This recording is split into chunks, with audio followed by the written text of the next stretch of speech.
I've been doing some videos where I read from this book, Simply A Course in Miracles. It's on Amazon under my pen name, Alao Alani.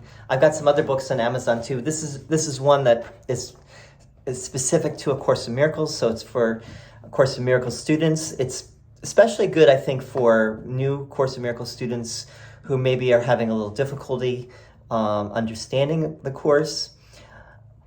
Keep in mind that any book about A Course in Miracles is generally just someone's interpretation, someone's best understanding. So this book is no different. I don't claim to have the full and complete understanding of A Course in Miracles. I'm not sure if anyone does, except the author himself, whoever wrote. A Course in Miracles claims to be from Jesus. I kind of think that's an open question of what that really means and what that entails. We'd have to really go deeply into that. But in any case, it speaks as if this is Jesus. This is the Jesus that lived 2,000 years ago in Palestine and taught the things that we find in the New Testament. Now, we're going to talk about a gospel that did not get into the official canon, and this gospel is called the Gospel of Thomas. This is a fascinating gospel. It's actually just like 114 sayings. They're called logia or logia in Greek. They're sayings of Jesus mainly, and 2/3 of these sayings in the Gospel of Thomas are actually found in the Gospels, and only about 1/3 of them are not found in the Gospels, and the third that are not found in the Gospels are more Gnostic.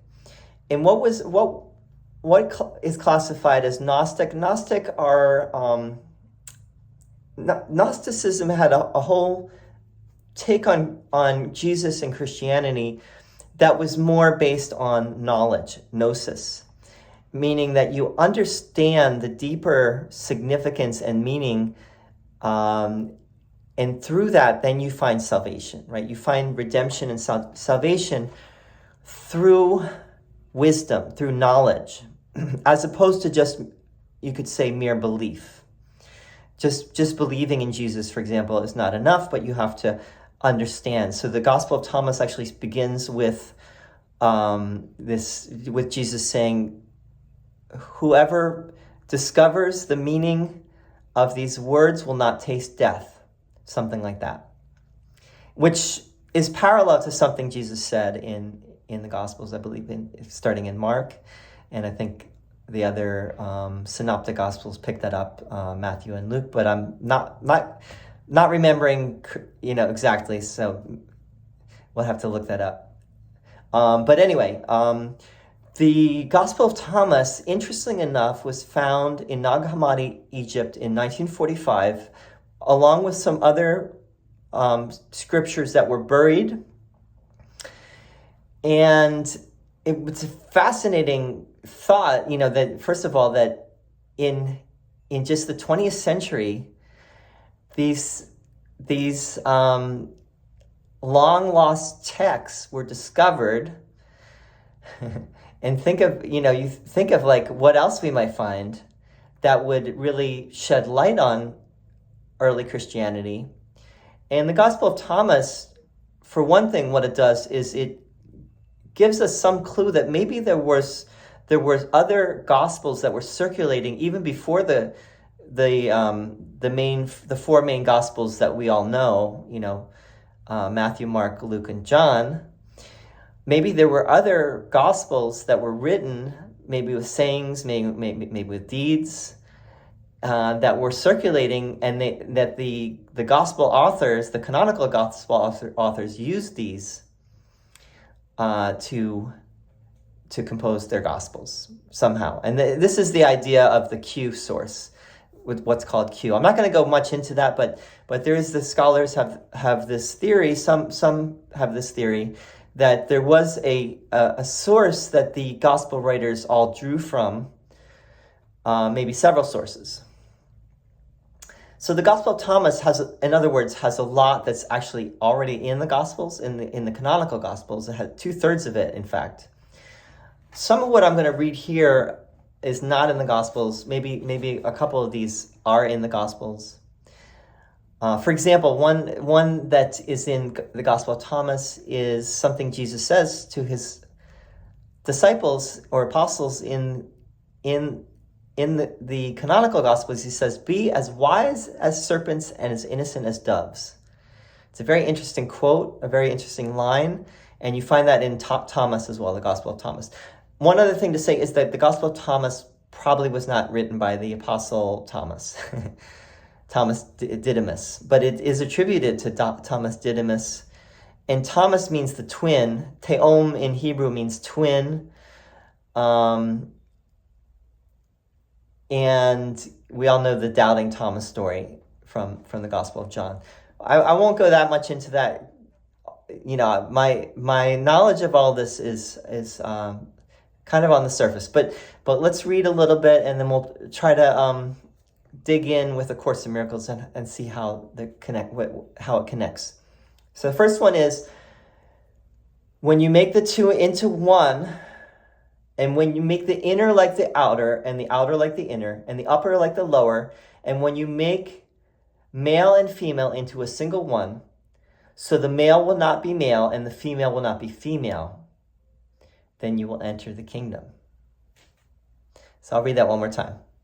When you make the two into one, and when you make the inner like the outer, and the outer like the inner, and the upper like the lower, and when you make male and female into a single one, so the male will not be male and the female will not be female, then you will enter the kingdom.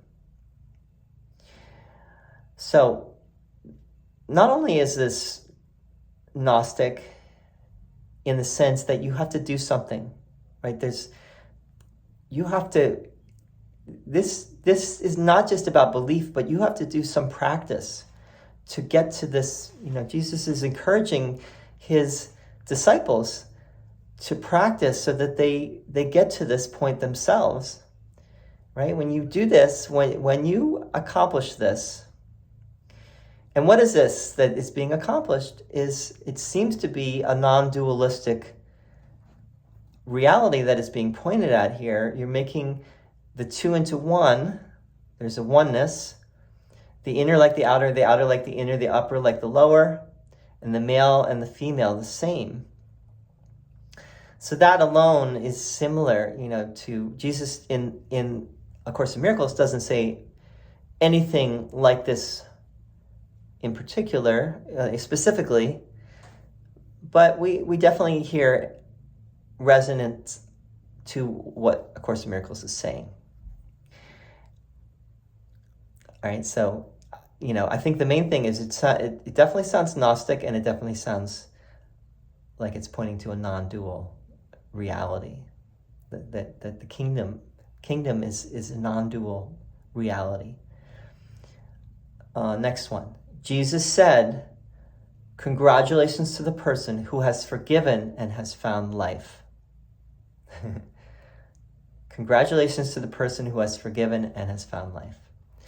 So I've been reading the workbook, and we're on to the idea of my only real function is the function of forgiveness. I am the light of the world, and I bring light through my forgiveness. I bring peace to the Son of God, who is everyone, through my forgiveness. So congratulations to the person who has forgiven and has found life. So the message seems to be eternal life. Eternal life is an interesting. Eternal life is, I believe, talked about in the Synoptic Gospels, Matthew, Mark, and Luke. But you really see eternal life a lot all throughout the Gospel of John. It's like eternal life, eternal life, eternal life, eternal life. So here Jesus seems to be suggesting that you find your way to eternal life or immortality through the process of forgiveness. And that's very much like A Course in Miracles, right? It's exactly the same. And also we see Jesus talking about forgiveness and non-judgment all throughout the Gospels, the canonical Gospels. Next one. Look to the living one as long as you live. Otherwise, when you die and then try to see the living one, you will be unable to see. So this is another one that is getting at the idea that heaven is here, heaven is now. Do not wait for heaven. Do not push heaven off into the future and say that when I die, well, I'll go to heaven. And now I can just, I don't have to do any kind of practice or work for my salvation. And here Jesus seems to be saying that you got to do this now. You do this while you're in your body, because if you don't do it now, you might not get to where you want to go and when you do die, when you let's say leave your body, it may be more difficult, right? And you want to do it now. You want to experience the peace of God, the love of God right here and now, and you can. So look to the living one as long as you live. Otherwise, when you die and then try to see the living one, you will be unable to see. Next one, I am the one who comes from what is whole. I was given from the things of my Father. Therefore I say that if one is whole, one will be filled with light. But if one is divided, one will be filled with darkness. This seems to be similar to something I believe in Matthew, that's from the Sermon on the Mount, where Jesus says, let your eye be single and your body will be filled with light. Here he says, if one is whole, one will be filled with light. But if one is divided, one will be filled with darkness. So, and this is something that Jesus says all throughout the Gospels as well, that a house divided against itself cannot stand. You cannot serve two masters. Jesus in the Course also says there's only two things. There's ego and there's spirit. You can't serve both. There's love and there's fear. Only one of them is true. If you try to serve both, you will serve neither, really. You will just be confused.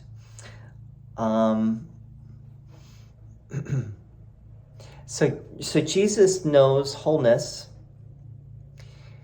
and he can tell you that if you're whole, you will be filled with light. When you are wholly whole and holy, you will know the light. You will know what Jesus knows. But if you're divided, if your mind is divided, if you are confused, if you are in doubt and uncertainty, and you are choosing the darkness, on whatever level you choose the darkness, then you will be in the darkness. And that's very much in keeping with A Course in Miracles, just some different terminology, different words, but a lot of the same words, really. Next one.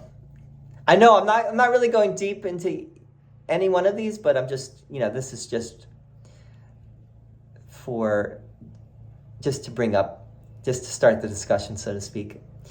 Next one, whoever has come to understand this world has found merely a corpse, and whoever has discovered the corpse, of that one the world is no longer worthy.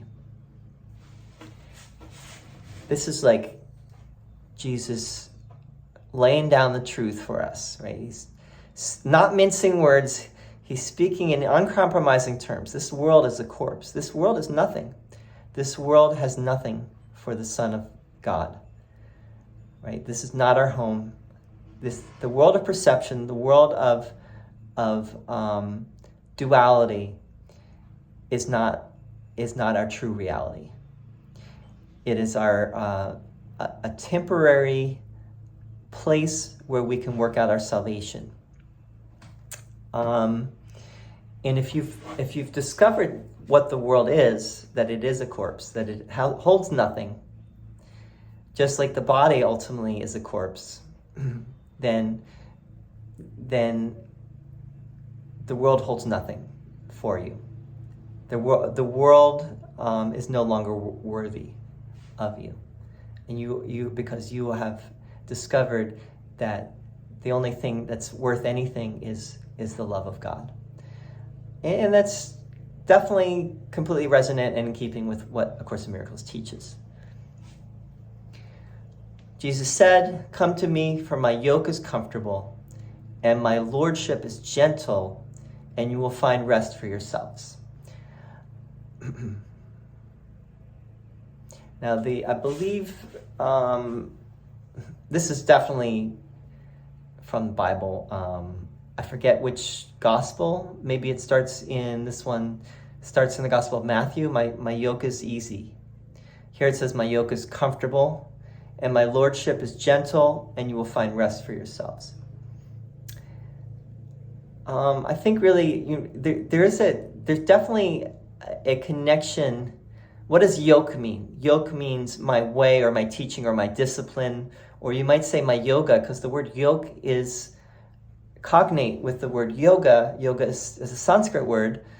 Yoke ultimately goes back to that Sanskrit word.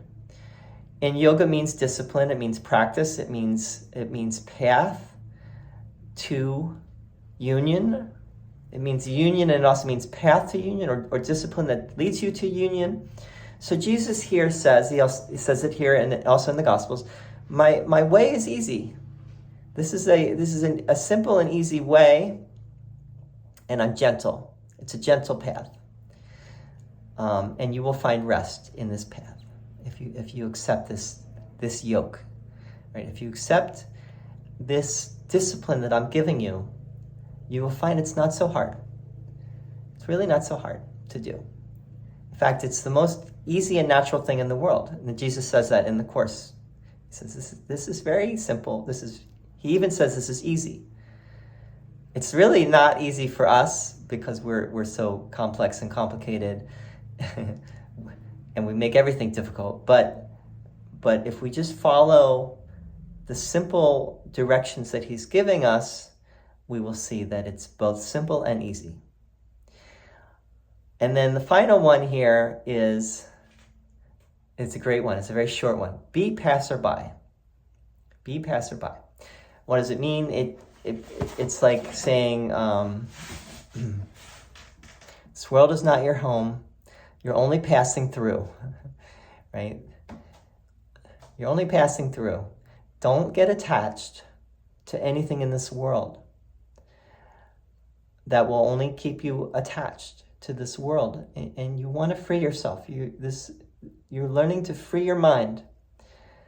And that's very difficult because we say, well, nothing? Don't be attached to anything?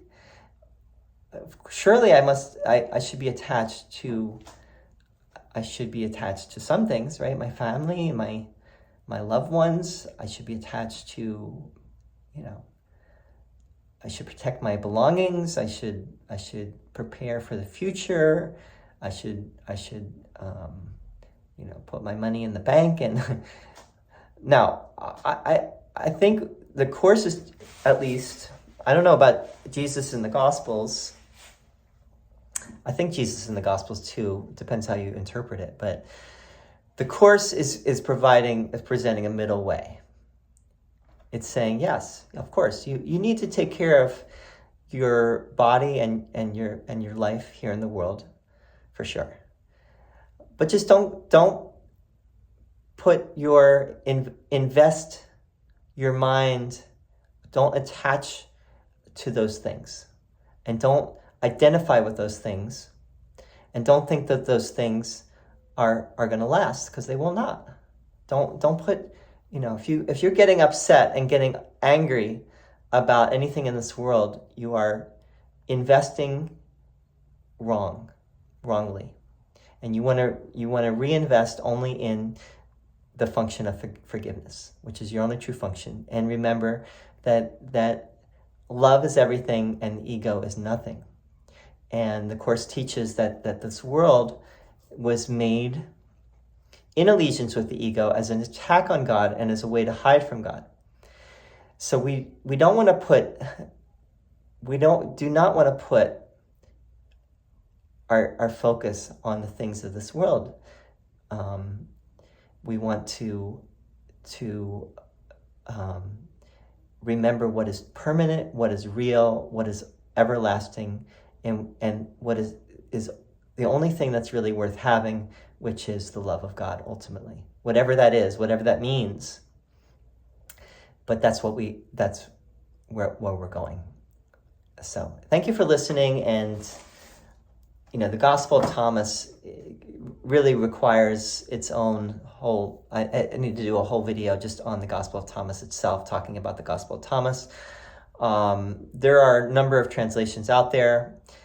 Gary Renard actually did a translation that came to him, he said, through his teachers. The Gospel, anyway, you can look that up if you want. His Gospel of Thomas. But there's a number of translations out there. I'm sure there's some even more recent ones now that I have not seen that are even better. Anyway, this is a very big subject. Thank you for tuning in, and we'll continue with more of these videos in days to come. Again, this book is called Simply A Course in Miracles. It's on Amazon. Author Alao Alani, if you're interested. See you soon. Thanks so much. Bye-bye.